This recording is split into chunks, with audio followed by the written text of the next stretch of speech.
তো hello everyone, কেমন আছো? আশা করি সবাই অনেক ভালো আছো। আমিও ভালো আছি। তো এখন আমি দিদির বিয়েতে চলে এসেছি। তো এখন আমি ভিতরে ঢুকবো। তো চলো দেখতে থাকো, ভিডিওটা স্কিপ না করে। আর এটা দেখো আমার দিদির মেয়ে। আর এই যে দেখো আমার দিদি বসে আছে এখানে। কেমন লাগছে দিদিকে কমেন্ট করে নিশ্চয়ই জানাবেন। তো এখন আমি দিদিকে কয়েকটা ফটো তুলে দিয়ে দিলাম। তারপরে দেখো আমাকে কেমন লাগছে তোমরা কমেন্ট করে অবশ্যই জানাবে। আর এটা হলো আমার বোন, একটা পিসির মেয়ে, এটা আমার ছোট বোন। তারপরে আর এই যে আমার বোনের বসে আছে, আর একটা বোন, বৌদি সবাই এখানে আছে। তো এটা হলো কুঞ্জ, মানে যেখানে বিয়েটা হবে, সাত পাক হবে। তো এখন আমরা জামাইকে নিতে চলে এলাম গেটে। তো দেখো সবাই আসছে, কি মজা। এখানে গানটা দিতে পারলাম না, এমন করে আমার কথাটা দিয়ে দিলাম। তো অল্প টাইম দাঁড়িয়ে থাকলাম, তারপরে সবাই ডান্স করছিল এখানে, জামাইয়ের ঘরের লোক। তো দেখতে থাকো গাইস। আর সবাই দেখো লজ্জা করছে, এখানে দাঁড়িয়ে আছে, কেউ ডান্স করছিল না।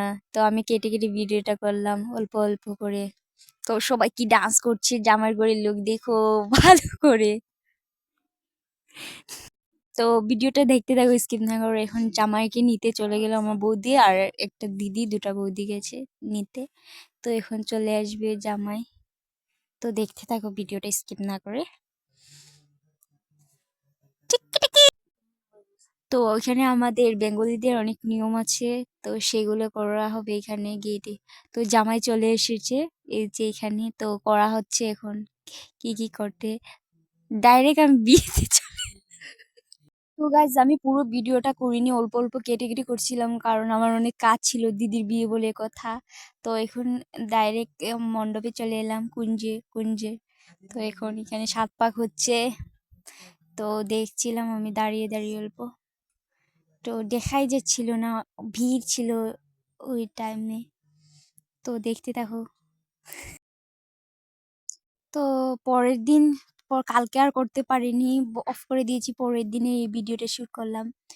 তো তারপরে আমি রেডি হয়ে চলে এলাম। তো পরের দিন বাসি বিয়ে ছিল, আমাদের নিয়ম আছে।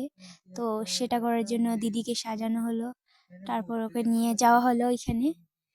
তো নিয়ে নিয়মগুলো করা হচ্ছিল এখানে। ঠাকুর মশাই মন্ত্র করছিলেন, তারপরে নিয়মগুলো সেরে ফেলা হলো। তো আমি এখানে দাঁড়িয়েছিলাম।